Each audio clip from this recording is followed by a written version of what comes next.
Okay, welcome everybody. We are now live on YouTube, and this is we're also on Interact with Adobe Connect. So hopefully we have I can see we have Sarah and Yvette who there and who are actually on YouTube as well. So today is the first chat. We're going to have a more formal Adobe Connect only discussion possibly on Friday this week. We'll see how that timing goes for people. Again, it will be during the daytime or late afternoon, depending on what works best for people. I'm going to be in New Zealand still with flexibility in my calendar, so we'll be able to find something that works for the largest number of folk possible. And what I wanted to do was quickly run through the overview of the assignment 6, just as I understand it. It's pretty much what's in that course documentation.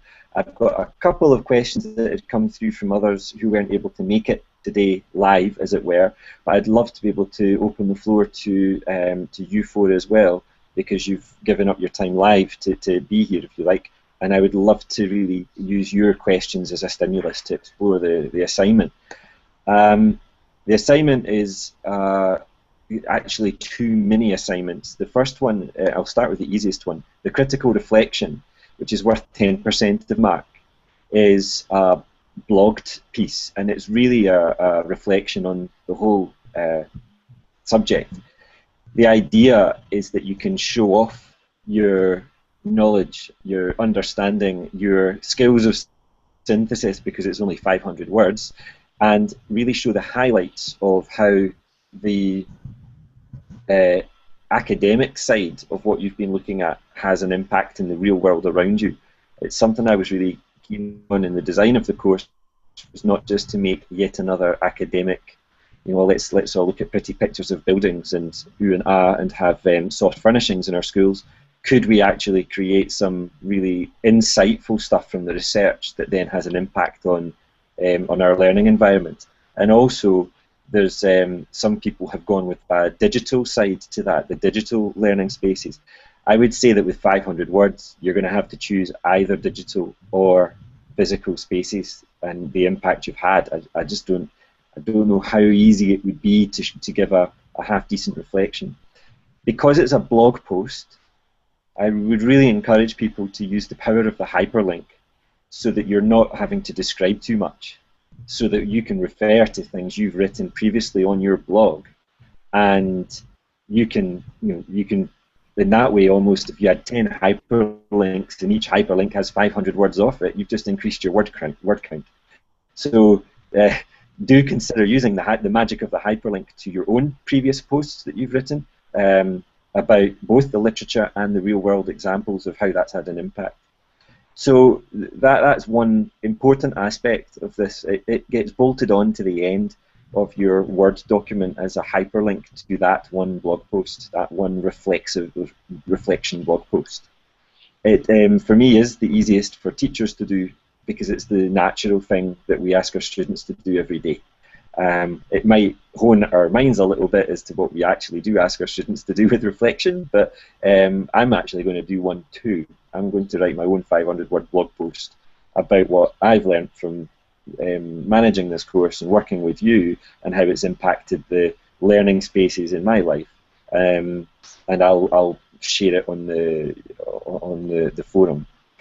I don't know if you want to take a pause there and maybe put any questions you have specifically about the reflective part of this. Is it so? It's kind of more from your head. I mean, in terms of references and stuff for that one, is it probably more sort of coming from you rather than It's interesting because it's obviously a personal reflection. So you're obviously you could quite easily fall into self-referential stuff there. If we jump to the criteria, though, you'll see there are some clues there as to what would make a high distinction. Or I love the fact it's HD. So Yeah. what makes us go HD? So are you HD ready? I think the blog entry has to, I've placed here, it has to demonstrate a strong professional opinion about the key issues that have been discussed in forum. forums or on your blogs. What do I mean by that? A strong professional position means that as a learning professional,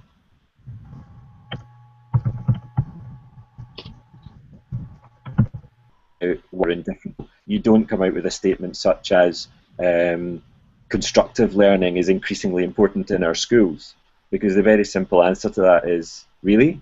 Who says? And I'll show you plenty of schools that I work with where it's not the norm.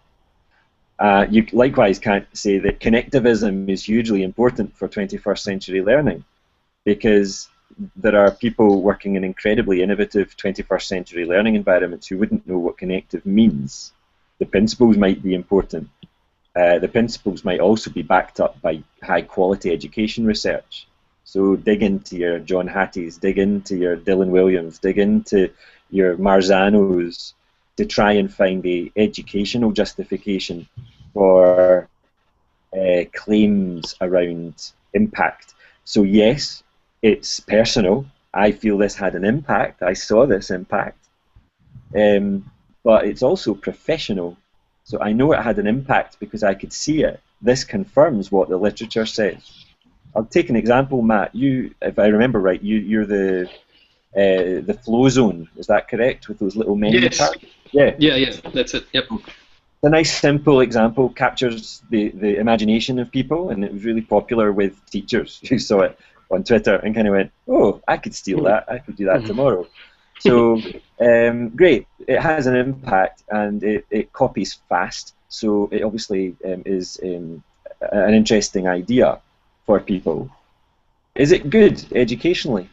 Actually, we need to think quite deeply about that and work out why is it good. So you might make a link to Chester Mahaly, to the flow research that he has done. Yep. You might, in fact, you did. I think you might make some reference as well to maybe more traditional education or learning-based research. So if you were to dive into, let's have a think about this. If you were to dive into some of the OECD research on learning, and you would be thinking, okay, what is it about that? It was the idea that students would be alone. They actually would not be collaborating. It would be individual effort. So I would be rooting out that research that shows the value of not collaborating to learn. Where is independent learning more valuable than collaboration? Does that flow, you tested that flow in one situation. How would it work if you changed the learning task? What would the impact be in a different subject area? So really pushing yourself to question, right, did I put that through the rigorous testing I did? And if not, what would I do next time? That would make for a far more interesting reflection, because it shows that you've actually reflected based on the research. A reflection that simply says, I thought it was a good idea, oh, and it was, you're going to get a pretty low grade for that. That counts as descriptive, and it shows little awareness of the issues that we've been discussing all these weeks, especially Module 4, which was all about learning design and learning research. And I appreciate that for Assignment 4, that Module 4 was quite tight up against the deadline for Assignment 4, so I didn't go too hard in terms of, a lot of folk didn't really make any reference to education-based research. There was a lot of design-based research. For Assignment 6, for this critical reflection, but as you'll see for Part A as well, I would expect to see a little bit more reference to that education literature that, as teachers, we all have sitting on our bookshelves already somewhere. Hopefully that answers your question. Yeah. I just wanted to ask, can you hear me? Yeah. Yes, go for it. The actual, in the subject description, I think it's probably described wrongly. The critical reflection says, provide a critical reflection on how your views, knowledge and understanding of the work of an education professional in digital environments has changed or developed. I don't think that's the task you're describing. Provide a critical reflection of how your views, knowledge and understanding of the work of an educational professional in digital environments has changed and or developed. Yeah. Yeah. There is a digital focus there. This is partly because it's part of the linked to INF 530 that went before as well. And yeah, it sounds like what we had to do for INF 530. Yeah. so the challenge here is that, sure, there's an element of an education professional in digital environments. It's the fact that you're not simply learning in a black box classroom as described by Dylan William. So the nature of this course has been about saying that there is more to designing spaces for learning than simply soft furnishings and what it looks like, the aesthetics. Yes, there is a nod, I would say, to digital environments within this particular subject, but the course is far more than just a nod to digital environments. It's permeated throughout it. So it really, I guess, here it's a really good question. It's a really good question, Heather, in terms of what the drive behind this should be. I would not be overly obsessed by digital. If you think about it, I'd say 2/3 of the participants in this particular subject have not actually really explored designing spaces for learning in a digital context. They've looked at it in terms of physical space. But within the course as a whole, it's been about thinking beyond simply the four walls of your classroom. It's looking at the fact that you cannot learn within the black box of a classroom. You can't learn within that bubble of school. There's a world outside it. How does that affect the spaces that we design? And hopefully that, again, it's not about writing an essay or a 500-word reflection about digital learning environments. It's about your views, knowledge and understanding of an educational professional in a connected world when you're talking about designing spaces for learning. Is that overly subtle, or does it make sense? You can tell me that's way too subtle, and I'll try and clarify it in a different way. I just think that somebody didn't rewrite Say again, sorry, you broke up there. The charts. What you've described, first of all, before I ask the question, makes a lot of sense about what our reflection should be about. But I don't think a reflection like that is actually relates to what I'll do is post a... So, yeah. I'll more post of a clarification. Sorry, it's breaking up a little bit, Heather, so I don't mean to speak over you there. I'll publish on the forum, maybe as an announcement actually, a clarification of that, because if we took away the word digital, then that question wouldn't arise. But we wouldn't have put in, it's funny, would we put in physical, provide a critical reflection on how your views, knowledge and understanding of the work of an education professional in physical environments has changed and or developed? It would be ridiculous almost to write that. Is it ridiculous to maybe have the word digital at all?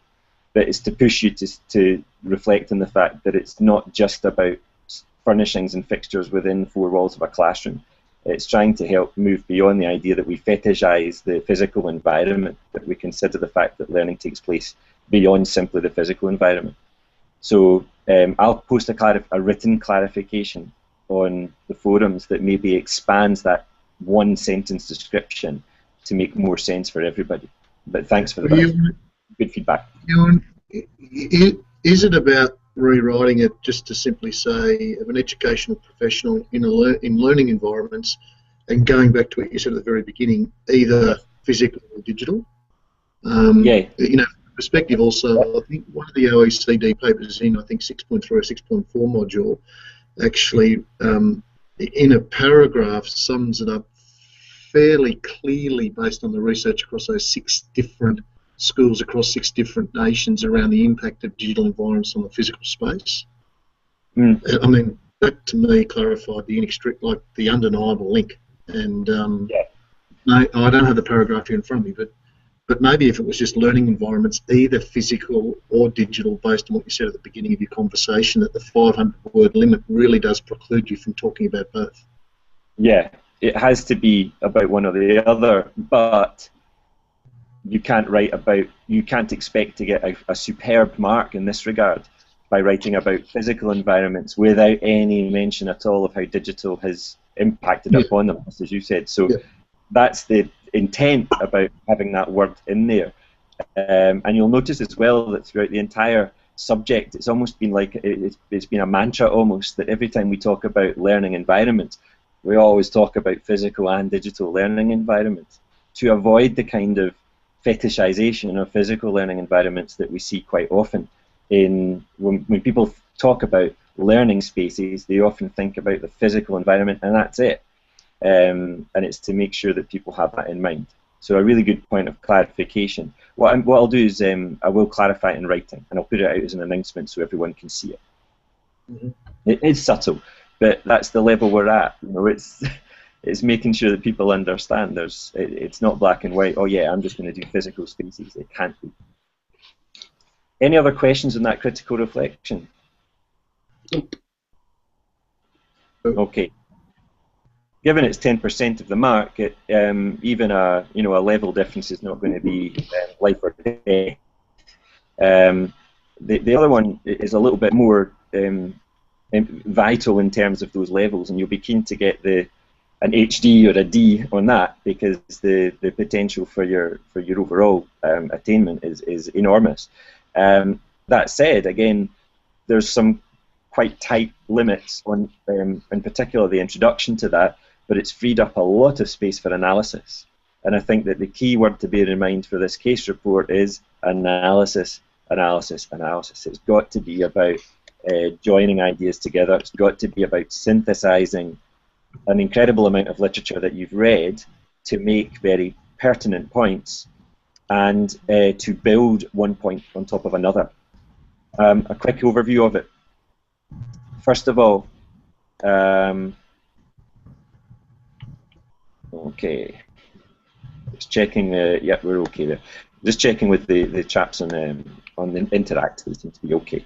So, in terms of the case report, first part, 500 words, case development. So this, everyone by and large has had feedback in assignment 4 on the need to avoid purely just describing. Now this 500 words is a description of what occurred from your perspective in terms of where a physical or virtual space is changed.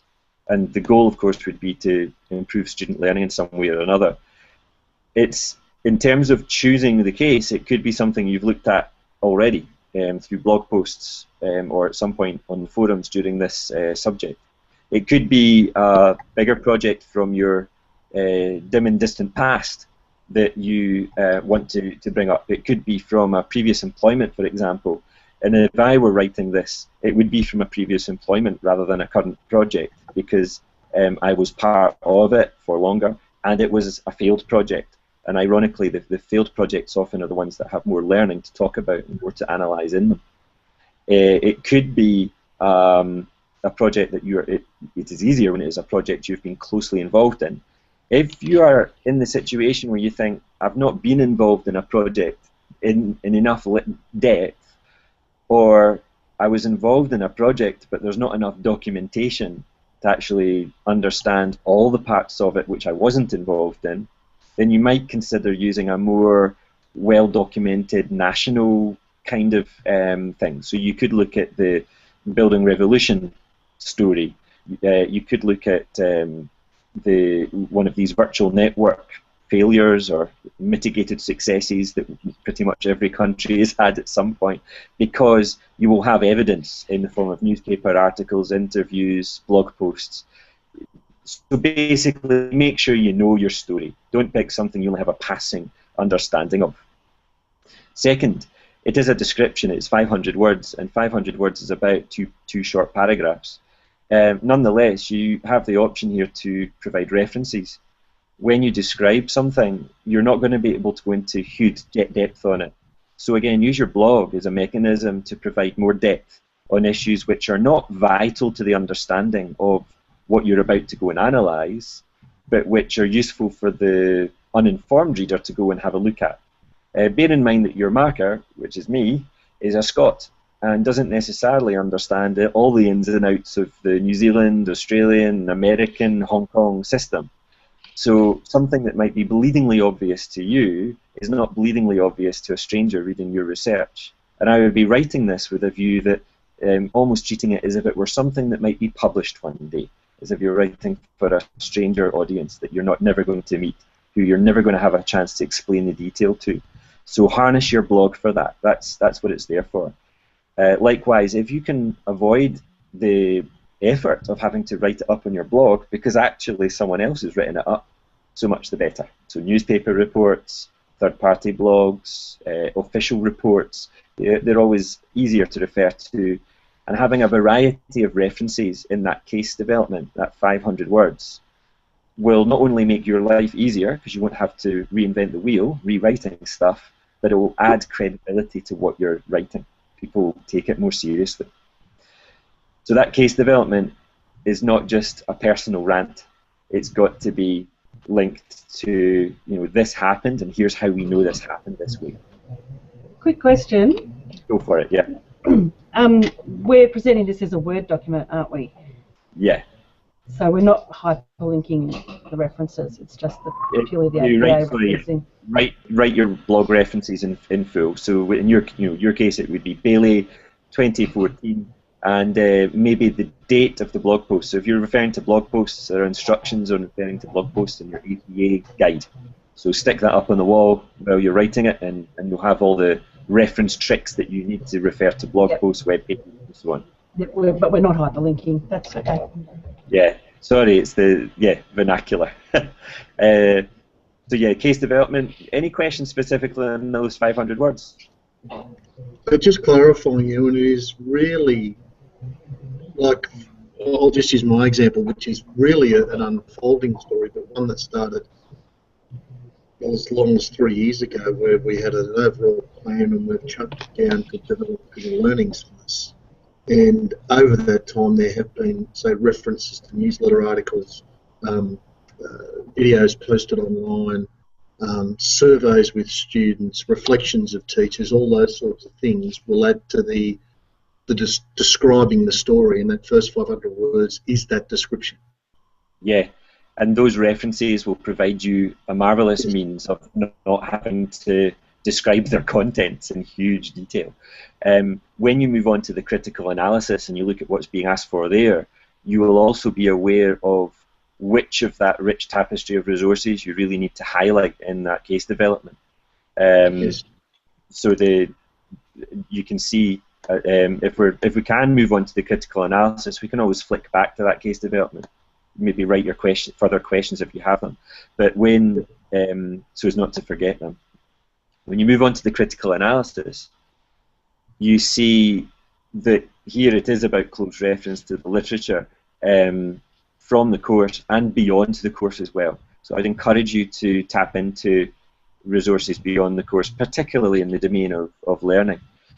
But I'm asking you to pick at least 3 levels of focus from what's suggested here. So the choice of process. So what you just referred to, Greg, sounds like you obviously made choices in terms of a process. You did surveys as part of consultation. So there's tons of interesting stuff actually from the beginning of the subject all that time ago, where we looked at the means of gathering data and involving community and the importance of immersion. So that choice of process might be interesting to analyse. So then I'm thinking, okay, in my case development, I better make sure that I really highlight that the process was, 3 years ago, felt like what I'm making. What am I saying? I'm making an example, if you like, but out of your situation.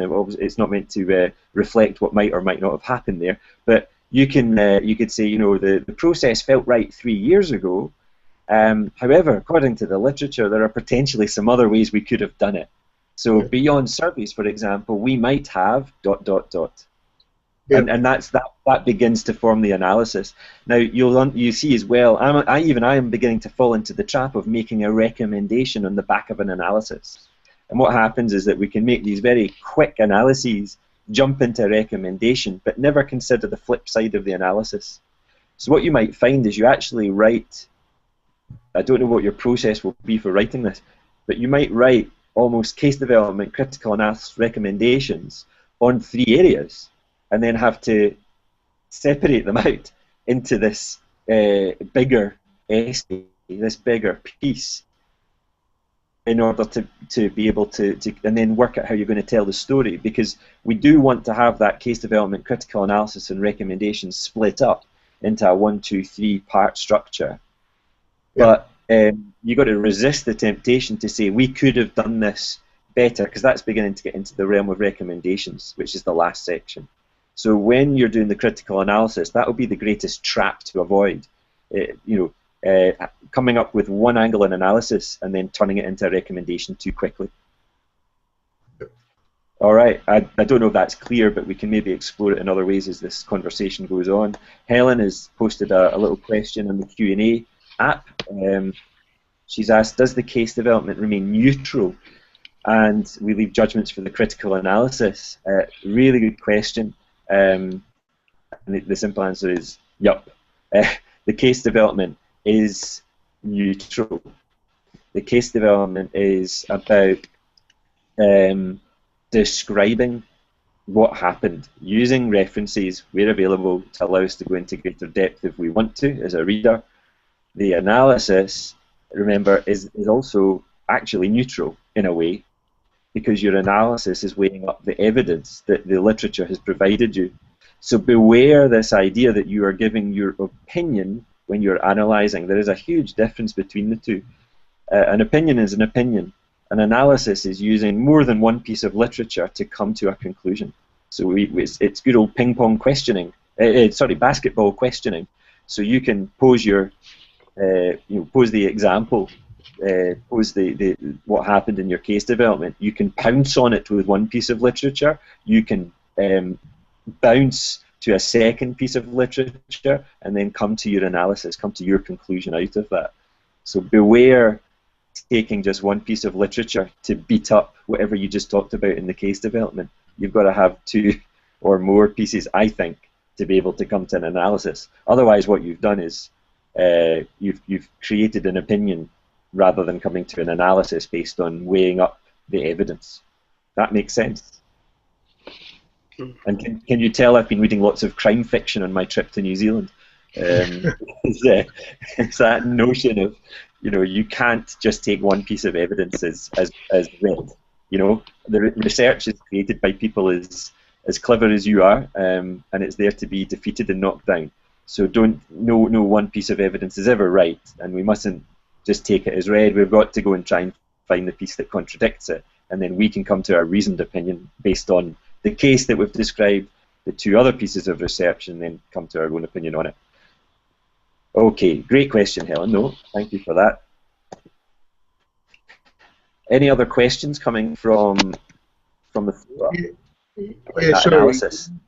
Yeah, just on the analysis. So when you say you've got to refer to at least 3, those 3 come out of the choice of process, attitudes and assumptions, motivations of those involved, exterior pressures, nature of work groups and teams, collaboration, communication, balance of pragmatism, and status quo versus experimental space design. So you're looking at least 3 of those and trying to chunk it down under those 3 of those sort of areas for analysis. Yeah. I wish I'd bullet pointed them for you. I'm sorry that it's inline text. No. Yeah, you've anything within those semicolons. So the choice of process is interesting because that's about the conception of the design that you're looking at. If you were there at the beginning of a project, then that would be a rich one to choose from. But some of you will not have been there right at the beginning where a project was being conceived, or the process might not have been particularly transparent. So you might feel that that's a weak option to take. If I know, Greg, you would be involved at the beginning of the process given your job description. But say I'm a classroom teacher, new in a school for a year, then even though I've maybe heard second or third hand about how the process was developed at the beginning, I wasn't there. So it's probably a weak choice for people who've not been there at the beginning of a project. The latent or existing attitudes and assumptions, that's all the known unknown stuff that actually is really interesting, and often, I mean, many of you unpicked that in assignment 4 and you got great feedback on it in assignment 4. So that might be a strong option for some of you. You can look at your feedback in your own assignment 4 and work out for yourself whether that's something you want to dive back into. But the notion of how did the process, or how did the people involved test the assumptions that folk have around learning environment in order to create something different. The motivations of those involved in the process, again, interesting from a leadership perspective, but also really interesting as a junior member of staff, say, in a school. The motivations of staff, the motivations of parents, the motivations of students to be involved in a process are very different. There, the literature is in the subject, but I've noticed less discussion of it on the forums. So that might be challenging as an area to undertake, even though it's interesting. That said, we've also got people who do a lot of workplace learning. We've got some folk who work in adult learning, and they have an inherent deep knowledge of motivations of different people in design process. So for them, that might be a rich area. Exterior pressures and design constraints. Those design constraints, the design constraints refers to the design constraints module. And if you remember, that's module 4, talks a great deal about learning as a design constraint. So what we know about high quality learning is a beautiful design constraint when you are designing spaces for learning. So for a practicing teacher, exterior pressures, read examinations, pressure to pass exams, homework expectations, and design constraints, what the research tells us we know about great learning and how those two sometimes bash against each other and contradict each other, that could be a really rich stream to go down into. And then we've got the nature of work groups and teams, collaboration and communication. Those two actually hang together. They're subtly different. I would be, if it were me, I would be wary of making both the nature of work groups and teams and collaboration and communication part of this assignment, because you're going to end up with two quite potentially samey aspects. So again, just consider what would that mean for you in your project, the case that you're describing. Are they distinct enough, or is it more one than the other? And then the final one is really about experimental spaces. You know, how experimental is experimental? When you watch Hardy and his green school, and you actually look up the current news about how his green school is, you know, financially, it's less sustainable perhaps than it is ecologically sustainable.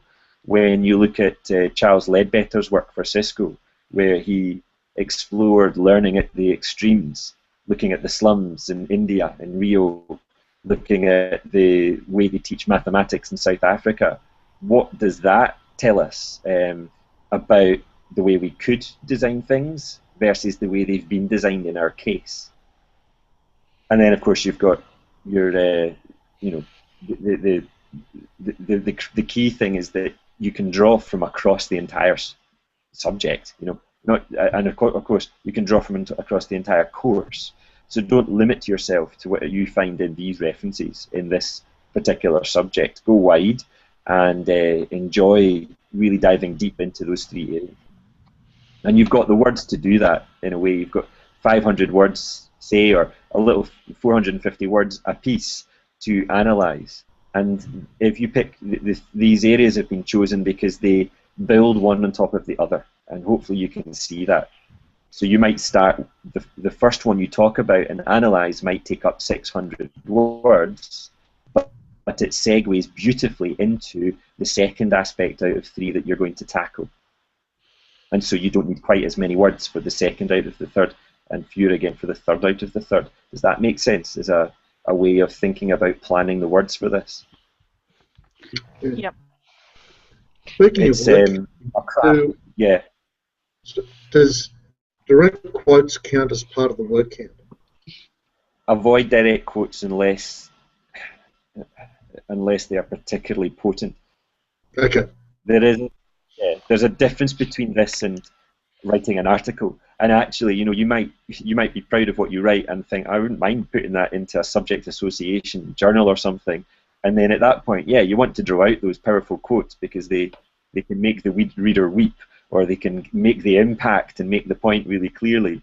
But you don't have to worry about that for me. I'll be weeping anyway, correcting 32-year-old of these. You just pop in the references, and the intent. What was the intent of that literature? What point was it making? Don't feel that you have to pull the direct quotes. Bear in mind that I want to see, if you say something in that critical analysis, I want to see a pair of brackets with a name and a date somewhere near it. The poorest essays from assignment 4 were those that did not make enough references, that made statements which were opinion but were perceivable as fact without any justification. So, yeah, use your references wisely. In terms of the recommendation side of things, I think it's fairly self-explanatory. Do you have any questions about it?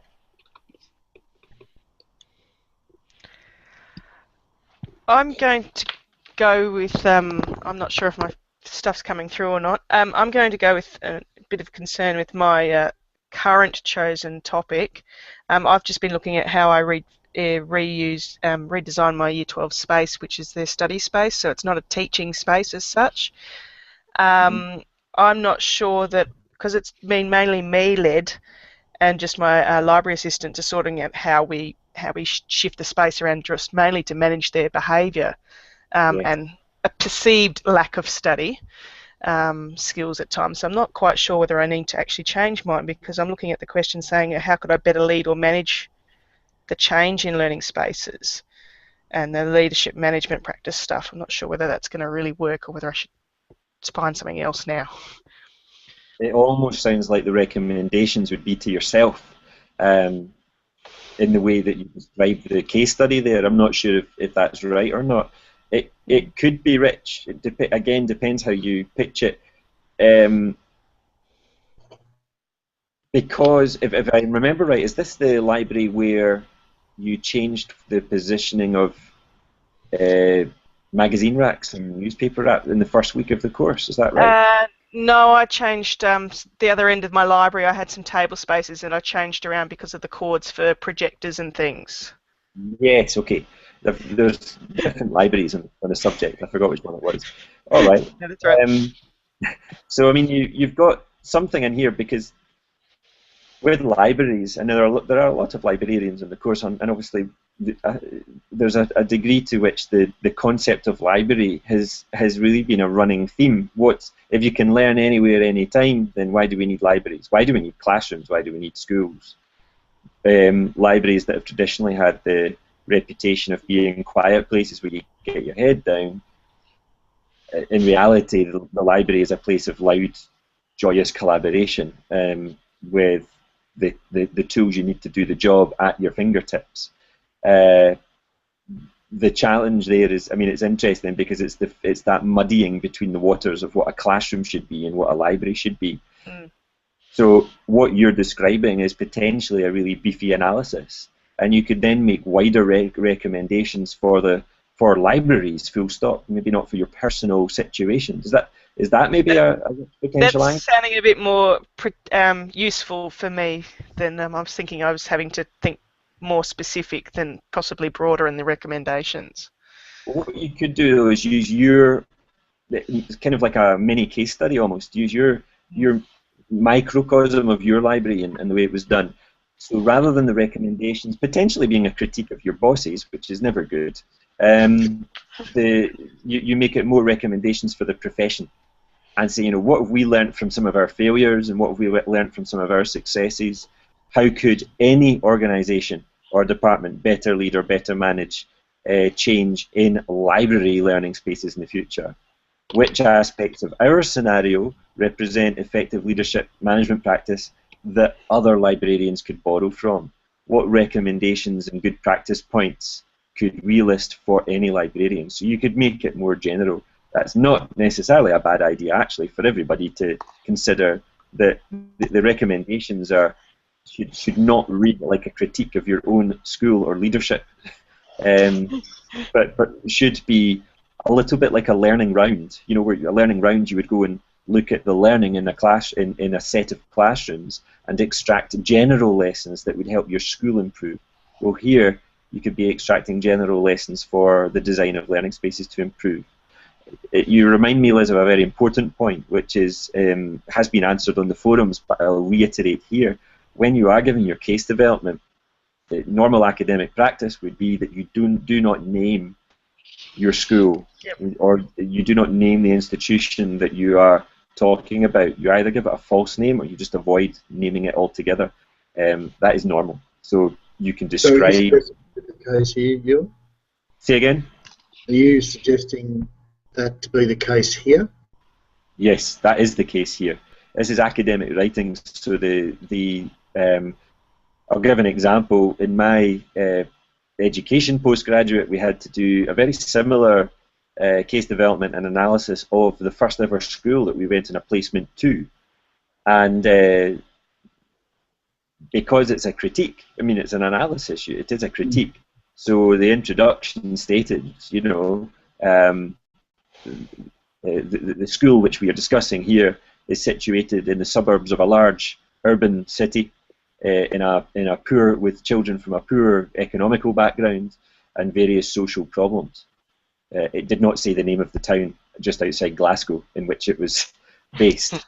And so all references after it were just the school. Yeah, exactly, and you should parse your blog posts appropriately. Now, it may be bleedingly obvious in your case, Greg, which school we're talking about, but academic conventions are such that you need to keep it in general terms. So would that apply for me? I'm going to do the Ultranet, which was a government education learning management system rollout that's since gone again. Would I not name it? You picked the example I would have picked, and the example I would have used in Scotland, which would be Glow, which was an equal failure and equally expensive. So yeah, that is a really tricky one, because now tell me, does it still exist? Is it still alive? Ultranet.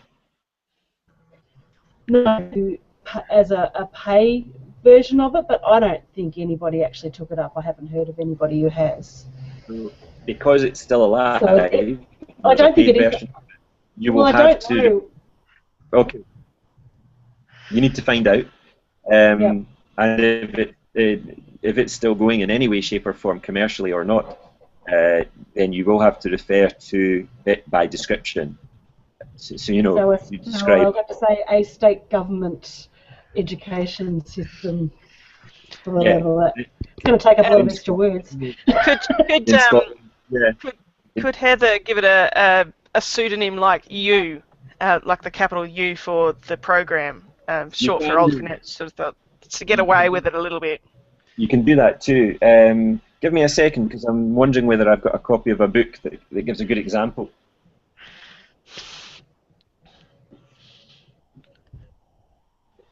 Yeah, here's a book that this will make you laugh when you realise this is what I travel about reading. So it's one of the best books I've got on kind of design thinking, project-based learning to teach mathematics. Experienced in school mathematics, teaching styles, sex, and setting. I tell you, if they taught that in mathematics when I was wow. school, I would have listened a bit more. Like it's small boys interested. Exactly. But this is a superb book. If you're ever, looking at how project-based learning or inquiry really aids the teaching of mathematics. But it's effectively a description of two real schools in England that the researcher Jo Bowler had observed. She actually went in and observed teaching over the course of a year. And she refers to them as Amber Hill and Phoenix Park schools. That is not their real names. So the norm is you would never refer to a real school name and make it identifiable in that way, in the same way that you wouldn't refer to, the head of department, Tim Langdon, not his name. Of course it's not his name, because Tim Langdon was in his mid-30s and had been at the school for 4 years at the start of my research. Tim believed in the secondary mathematics project scheme, which the school used in years 7 to 11, He regarded this to be an innovative scheme, and you can hear the veiled criticism of poor Mr. Tim Langdon, but thank goodness we don't know who Mr. Tim Langdon is. So, and thank goodness that he is, because it goes on to critique the work of the two schools and show which one comes out winning. I'll not tell you the punchline. You can go and look that one up yourself. So yeah, you could give it a fake name to save it. You could just say, you know, national intranet for schools. You could, but the fact, you know, your references will back it up. Again, the difference is I'm thinking that from what you said about the case report about referencing newspaper articles and other published documentation, which I've already got some, it's yes. not going to be. If I don't actually name it in the actual text of the essay, you only have to go to the references to find out exactly what it is. So is there any point in that? Maybe that's the point where we say, actually, this is in the public domain anyway, and so we're going to do it. Yours alternate would be is the tricky one. It's less tricky in the case of a school because, you know, this is probably going to be based on more primary sources. Where you're basing your analysis on secondary sources, like you are, then yeah, you're probably not going to. There's probably no reason at that point to anonymize it. What I would do, I'm going to clarify with Judy. Judy is far more an academic than me, and I think it would be interesting to clarify with her, with that very specific example, what one would do. But certainly most people are dealing with workplace or school-based questions. And Helen's posted another question in relation to this thing of referencing what might seem unacademic sources. So she's saying, as I'm analysing digital learning spaces, Facebook posts, Pinterest boards, etc., the referencing conventions will mean that the school is effectively named even if I avoid it in the content of the essay. Is this okay? It's unavoidable.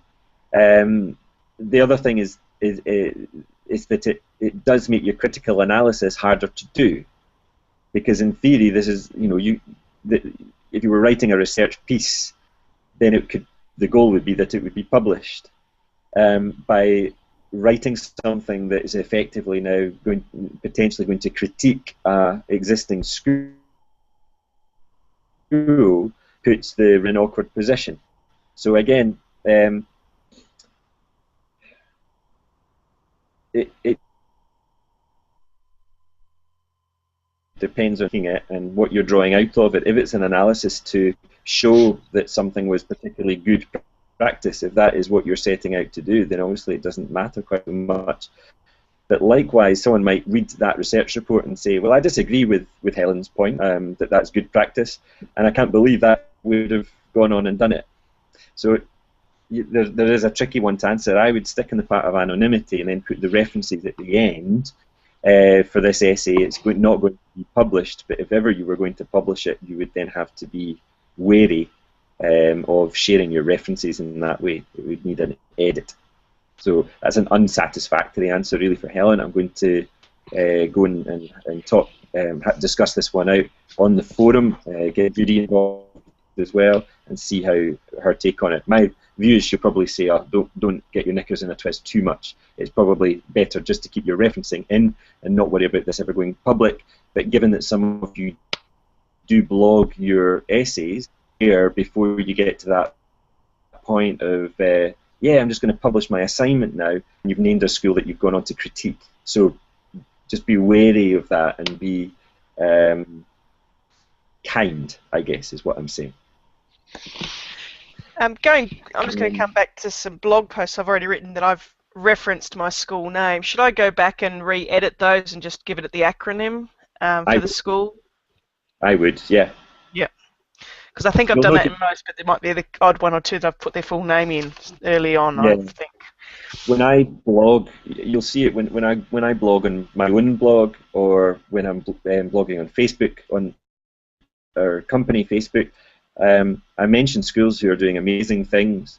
You don't see me critiquing schools that have room for improvement. Of course, every school we work with has room for improvement in some area, but we're not necessarily going to scream that from the rooftops. So that you know, there is a difference between the kind of blogging we do in our professional learning and sharing what we think is interesting practice, and this, which is more of an academic exercise. It's just when your own blog posts become the evidence for the case development, yeah, you need to edit them. So Yvette asked, you know, to refer as an LMS or a VC virtual classroom rather than the name of the software itself. I think that's very wise, because if you critique it, if you're saying it's not effective, then you open yourself up to all sorts of issues with the company involved. So far better just to refer to it as a well-known LMS for higher education, and we'll all know what terrible piece of software you're talking about. Okay.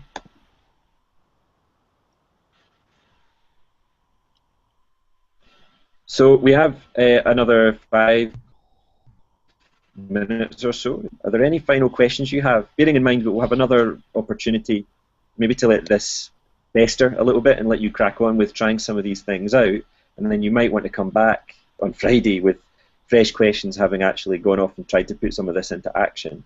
Are there any questions that remain, though? This isn't really a question, but I feel like sorry, Greg. I feel like it might be worthwhile when you're planning it to plan that middle part, the part B, and then let the part A and part C kind of fall around that. Would you say that's a reasonably fair statement? Yeah, I think you'll know the case, but you won't necessarily know how to describe it, and you'll end up right. So if you write the critical analysis around your 3 core points there, then you might find it a lot easier actually to write just 500 words about a case that, after all, you're passionate about. That's why you've chosen it. So yeah, it's not a bad idea. And I would be out with the post-it notes. I would make your war room. I would get every potential point you could make. I would get 2 different coloured post-it notes for the supporting research, and another colour for the research that contradicts it. And I would lay out your very own kind of octopus on the wall, or your squid on the wall, so that you can see the growth of those arguments. If you haven't already, the squid, Game Storming, for the squid. Game Storming is a book. I'm saying this and thinking, I'm just going to go and check whether that Google actually works for what I'm talking about. But the squid is an interesting way to organize your ideas, because you can start with your points. So yeah, Game Storming the squid. I wonder if I can, it'd be good if I could share the link. Where's my tool for doing that? Showcase. Okay, this is a new tool for me, and of course it's not working. So never mind. I'll pop it in the chat for the people who are here. So the squid is a device where you would put as the head of the squid one of the 3 key points you're looking to analyze in your critical analysis, and then you can do this. You can do this collaboratively with your colleagues, husbands, wives, families, children.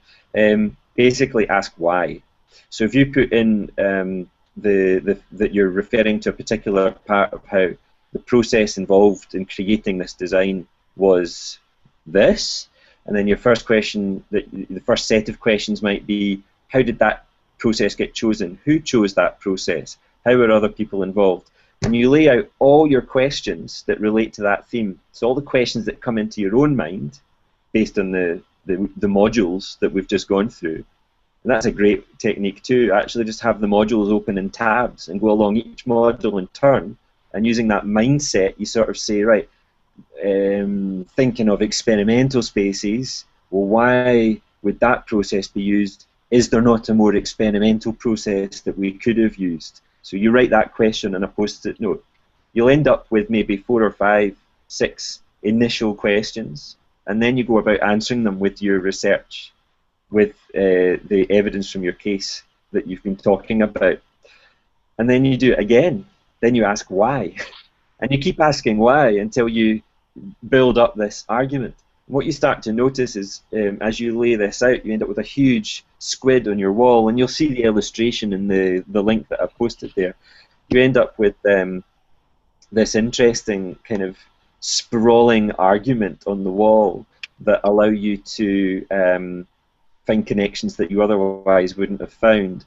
And certainly, if you were, if you were trying to do this just on a Word document, it would be very hard to spot those connections. So pick a topic, then ask your first few initial questions on it, then provide all the potential answers, and then ask more potential questions, and then provide all the potential answers to that as well.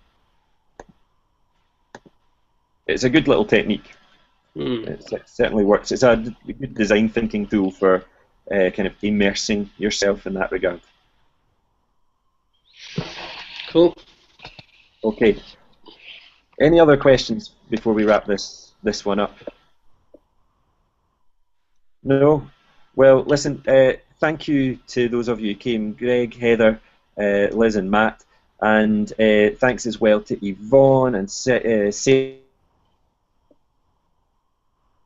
the chat. We've had a few questions in there posted. So what we'll do is the recording will be available on YouTube right now, so you can listen to it again, pick up on any of those details, discuss or question anything that felt unclear at the time.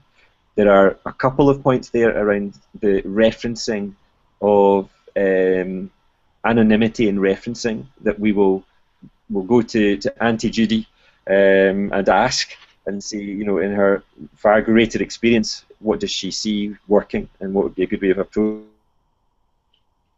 this, a sane way of approaching this. I'll see you on Friday if you want to, and certainly see you on Twitter this week, now that I'm not in the land of no Twitter, no Facebook. It's nice to be back in digitally connected countries where we can get hold of all those things. Okay? I hope it's been useful for you. Certainly been helpful for me. Yep. Thank you very much. Super. That's great. Thanks, Ian. So good. See you all later. Have a great Sunday.